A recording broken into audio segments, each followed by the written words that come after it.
અશોકભાઈ, યુદ્ધની વાત થઈ ગયેલી છે, કેટલું નુકસાન?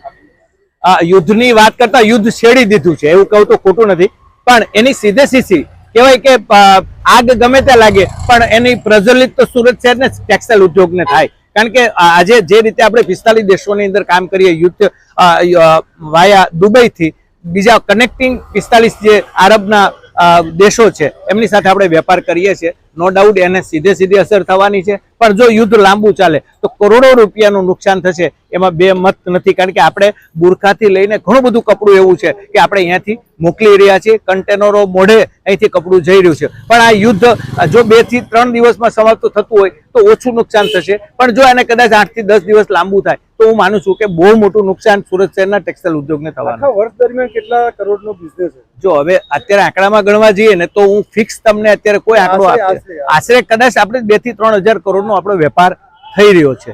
એમાં ઓવરઓલ આપણે બહાર મોકલી રહ્યા છીએ એવું કહું તો ખોટું નથી.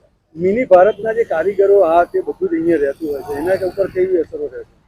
અત્યારે તો હોળીની સિઝન છે એટલે અમને તો અમથાય મેન પાવર 30% ઘટે જ છે, અને આવું વાતાવરણ ઊભું થાય તો કારીગર તો જે કઈ રજાઓ છૂટી ગાળીને પાછા જવાના છે. પણ કહેવાનો મતલબ કે જે નુકસાન વેઠવાનો વારો હોય, જો યુદ્ધ લંબાય તો બહુ મોટું નુકસાન થાય એવું સંભાવના ખરી.